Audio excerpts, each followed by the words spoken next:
Olá, queridos companheiros e companheiras que nos acompanham em nosso canal no YouTube, nossa página no Facebook. Sejam muito bem-vindos. Hoje nós estamos aqui reunidos para mais um encontro, um momento com Jesus. É o nosso 27º encontro. E Jesus vem nos falar sobre o dom do esquecimento. Antes da gente começar, compartilhem com um amigo essa página, compartilhe essa mensagem para que possamos levar aos corações de nosso planeta Terra, nosso Brasil, a mensagem da Boa Nova e assim espalhar um pouco mais de bem e de beleza nos corações de nossos irmãos. Então, segundo Neo Lúcio, ele nos explica que naquele tempo, na época de Jesus, na época em que ele se reunia na casa de Simão Pedro, em uma de suas reuniões, ele falava sobre o dom esquecido. Então vamos entender o que Jesus quis dizer com isso. Centralizar-se geral atenção em torno de curiosa palestra referente aos dons com que o céu aquinhoa as almas da terra, quando o Senhor comentou paciente. Então, o que o Neo Lúcio quis dizer com esses dons? Quais tipos de dons? São os dons que o Pai Celestial nos oferece e compartilha conosco para que possamos nos elevar até Ele. Esse é o sentido, tá bom? Existia um homem banhado pelas graças do merecimento, que recebeu do alto a permissão de abeirar-se do anjo dispensador dos dons divinos que florescem no mundo. Então Jesus agora nos explica que existia um homem aqui na Terra em que Deus, a providência divina, deu a ele alguns dons. Vamos saber quais tipos de dons ele foi oferecido a ele e quais dons ele pediram para a divindade. Ante o ministro celeste, o mortal venturoso pediu a bênção da mocidade. Então, já encarnado, o mortal, conforme Jesus, pediu a mocidade.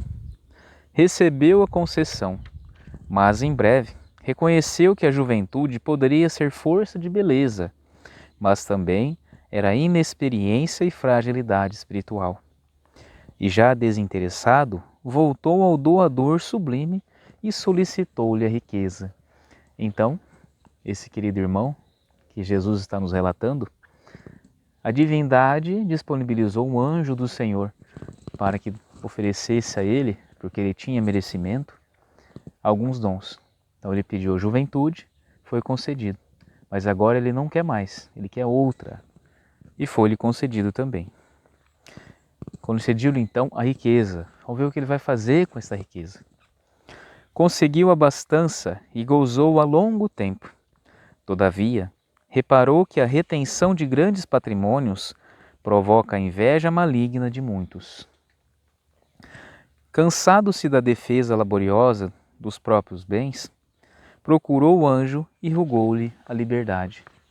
Então agora ele cansou-se da riqueza, porque ele aprendeu com a riqueza. Então vamos entendendo, companheiros, que ele aprendeu com a juventude, ele está aprendendo com a riqueza, porque ele passou por essas fases. Então devemos entender esses ensinamentos do Pai também como fases do nosso desenvolvimento. E também vamos aprofundar um pouquinho mais. Vamos trazer para a nossa visão espírita, que é um dos princípios básicos, a reencarnação. Que cada reencarnação que nós trazemos aqui na Terra, possamos trazer também um desses dons, para que possamos trabalhar durante o desenvolvimento das nossas atividades de trabalho aqui na Terra. E além de um apenas, nós podemos trazer vários desses dons e trabalhá-los para o nosso desenvolvimento. Então vamos continuar. Viu-se realmente livre. No entanto, foi defrontado por cruéis demônios invisíveis que lhe perturbaram a caminhada, enchendo-lhes a cabeça de inquietudes e tentações. Então, o que Jesus quis dizer por demônios invisíveis? São nossos queridos irmãos, um pouco mais inferiores, mais zombeteiros, que levam a vida um pouco menos a sério na espiritualidade. E esses irmãos que nós devemos elevar o pensamento a Deus e orar por eles. Todas as vezes que nós recebemos um mau pensamento, ou que nós pensemos ou pensamos no mal, é muito importante que nós elevemos nosso pensamento a Deus e oremos para esse mau pensamento, para que ele possa deixar a nós. É isso. Então, esse querido emissário, esse querido companheiro que Jesus está contando a história, então recebeu maus pensamentos de seres invisíveis, ou seja, nossos irmãos espirituais. Vamos lá. Extenuado em face do permanente conflito interior em que vivia, retornou ao celeste dispensador e suplicou o poder. Então agora ele está pedindo o poder. Entrou na posse da nova dádiva e revestiu-se de grande autoridade. Entendeu, porém, mais cedo do que esperava, que o manto gera ódio e revolta nos corações preguiçosos. Incompreensível e atormentado pelos estiletes ocultos da indisciplina e da discórdia, dirigiu-se ao benfeitor e implorou-lhe a inteligência. Então vejamos que ele pediu poder. Mas o poder também é um das nossas dificuldades. O poder, ele é importante, mas ele também traz alguns problemas. Como Jesus nos explicou, ele era poderoso, mas algumas pessoas tinham ódio. Alguns preguiçosos que não obedeciam ao trabalho não gostavam dele. E é assim, vamos trazer para a nossa vida hoje em dia. Isso pode acontecer com nós mesmos. Nós podemos estar no lugar do preguiçoso, em que não faz nada e só reclama, ou nós podemos estar no lugar daquele que tem o poder, que é o nosso coordenador, o nosso gerente, que passa por dificuldades por ter aqueles subordinados que não obedecem.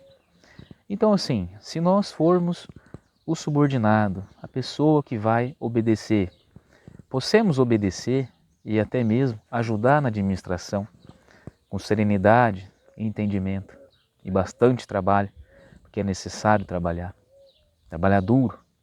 E se nós estivermos na condição de gerência, para que possamos ter compaixão daqueles que trabalham também, e levá-los com justiça e sem aquele modo da gente ter a pessoa como querida diante dos demais, tratá-los como pessoas idênticas uns aos outros e, é claro, dar a elevação conforme o merecimento de cada um. Vamos continuar. Então, o nosso querido companheiro agora vai receber a inteligência. Todavia, na condição de cientista e homem de letra, perdeu o resto da paz que desfrutava. Compreendeu, depressa, que não lhe era possível semear a realidade de acordo com os seus desejos, para não ser vítima da relação destruidora dos próprios beneficiados. Era compelido a colocar um grão de verdade em 1000 flores de fantasia passageira. E longe de acomodar-se à situação, tornou à presença dos anjos e pediu-lhe o matrimônio feliz. Então, desta vez, a própria inteligência que ele tinha adquirido, um dom da divindade, ele também não gostou muito, porque ele tinha que colocar um grão de verdade em meio de flores passageiras. Olha a dificuldade da ciência. Então Jesus também nos explica um pouco da dificuldade que os cientistas brasileiros e de outros países têm para que possamos mudar a realidade daquilo que era do passado para um novo presente e um futuro. Então vamos continuar. Então agora ele pediu matrimônio. Satisfeito em seu novo desígnio, reconfortou-se em milagroso ninho doméstico, estabelecendo graciosa família, mas um dia apareceu a morte e roubou-lhe a companheira. angustiado pela viuvez, procurou o ministro do Eterno e, afirmando que se equivocara mais uma vez, suplicou-lhe a graça da saúde. Recebeu a concessão. Entretanto, logo que se escoaram alguns anos, surgiu a velhice e desfigurou-lhe o corpo, desgastando-o e enrugando-o sem compaixão. Atormentado e incapaz agora de ausentar-se de casa, o anjo amigo veio ao encontro dele e, abraçando o paternal, indagou que novo dom pretendia do alto. Então ele passou pelo matrimônio feliz, passou pela saúde, e agora o anjo foi até ele. Não ele mais precisou ir até o anjo. E o anjo perguntou-lhe o que ele mais queria. Então vejam, companheiros, para nós entendermos a história. O nosso amigo da história, ele teve o dom da riqueza, da inteligência, da saúde, do matrimônio, do poder. Então ele teve pelo menos 5 dons e nenhum deles preencheu 100% do seu ser interior, que é isso que nós buscamos na nossa vida carnal, durante a nossa existência, que é o preenchimento do nosso interior. E o preenchimento das coisas do nosso coração, ela não vem com apenas bens materiais. Elas vêm com realizações pessoais, mas também com trabalho e amor pelo próximo. Isso é muito importante. Então vamos ver o que o nosso anjo vai ainda, qual é o dom que esse anjo, que esse emissário, esse ministro do Senhor vai oferecer a esse companheiro que recebeu tantos dons assim. O infeliz declarou-se em falência. Então, passou o tempo e mesmo assim ele ainda estava infeliz e falido. Falência quer dizer triste, ainda não com o coração totalmente preenchido. Que mais poderia pleitar? Pergunta ele ao anjo. Foi então que o glorioso mensageiro lhe explicou que ele, o candidato à felicidade, se esquecera do maior de todos os dons que pôde sustentar um homem no mundo. Então ele esqueceu de um dos maiores de todos os dons que pode sustentar o homem no mundo. O dom da coragem, que produz entusiasmo e bom ânimo para o serviço indispensável de cada dia. Então, segundo o nosso emissário, o único dom que faltou para esse companheiro era o dom da coragem. O que nós podemos aproveitar com esse ensinamento? Que aquele que tem coragem, independente da condição que ele esteja, não é a coragem de você encarar o seu próximo e batê-lo, esmurrá-lo ou matá-lo. Não é esse tipo de coragem que o nosso emissário de luz está falando. Ele está falando da coragem de você encarar a realidade de você mesmo. Você se encarar, olhar no espelho, voltar-se para dentro de ti, compreender o que você necessita e seguir à frente. Coragem para passar pelos espinhos que a vida lhe oferece. Coragem para as suas realizações das coisas do coração. Coragem para que você se abstenha de tudo aquilo que é vicioso no nosso planeta Terra, do álcool, das drogas, do excesso de bens materiais, da vaidade, do orgulho. É nesse sentido de coragem que esse emissário está dizendo. Vamos ver o que Jesus vai concluir para nós. Jesus interrompeu-se por alguns minutos. Depois, sorrindo ante a pequena assembleia, rematou: formosa é a mocidade, agradável é a fortuna, admirável é a liberdade, brilhante é o poder, respeitável é a inteligência, santo é o casamento virtuoso, bendita é a saúde da carne. Mas se o homem não possuir coragem para sobrepor-se aos bens e males da vida humana, a fim de aprender a consolidar-se no caminho para Deus, de pouca utilidade são os dons temporários na experiência transitória. Então, o que Jesus ele nos fala? Aquilo que nós acabamos de concluir, que o nosso emissário do Senhor nos disse.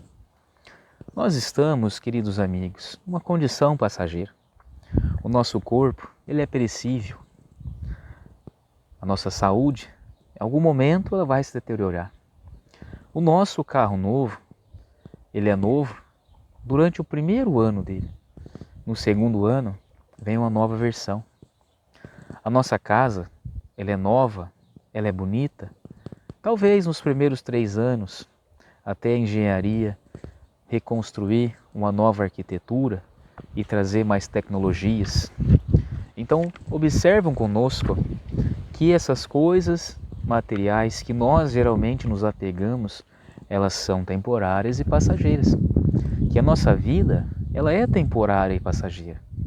E que existe uma vida espiritual que nos espera na espiritualidade. Bendito seja nós que quando desencarnarmos, elevarmos os nossos pensamentos e o nosso espírito para mundos superiores ou para escalas superiores na espiritualidade. E para que isso ocorra, queridos irmãos, é necessário que nós tenhamos coragem de encarar a realidade do nosso ser interior e do preenchimento das coisas do nosso coração. E quais são as coisas do nosso coração que nós devemos preencher? É o amor, é o companheirismo, é o respeito do nosso próximo e o auxílio ao nosso próximo. É espalharmos o que nos traz a felicidade do coração. Então Neo Lúcio conclui. E tomando o colo um dos meninos presentes, indicou-lhe o firmamento estrelado, como a dizer que somente no alto a felicidade perene das criaturas encontraria a verdadeira pátria. Então Neo Lúcio ele interpreta mais uma vez esse ensinamento e nos traz um spoiler, nos traz uma indicação, nos traz um conselho muito importante, que a nossa verdadeira pátria, o nosso verdadeiro local é a espiritualidade. Que a felicidade perene, ou seja, aquela felicidade que não muda, passa ano, entra ano, vai ano, essa felicidade imutável, ela não é do nosso globo. O nosso globo é um local de aprimoramento, um lugar em que nós iremos exercitar esses dons que o Pai nos ofereceu e nos elevarmos como seres espirituais. Outro detalhe muito importante, que Jesus pega no colo uma criancinha. A criança é a representação da pureza de coração, da pureza de alma. Quem aqui já não passou diante de uma criança onde os pais não olham para você para falar um bom dia, para dizer uma boa noite, um oi, e a criança, com um sorriso lindo, ela te olha e vai te olhando até você cumprimentá-la, ou até mesmo ela vai te olhando enquanto você vai passando. Então é essa pureza, essa humildade que Jesus representa através de uma criança. E assim, nós terminamos mais um momento com Jesus de hoje. Espero que vocês tenham gostado. Se desejar, leve a boa nova para mais um de seus companheiros e amigos e vamos compartilhar esse vídeo para que a boa nova do Senhor alcance mais corações e possam elevar nós para que possamos viver em um Brasil de menos fome, viver em um mundo de menos guerras, de mais amor. Um forte abraço e até a próxima.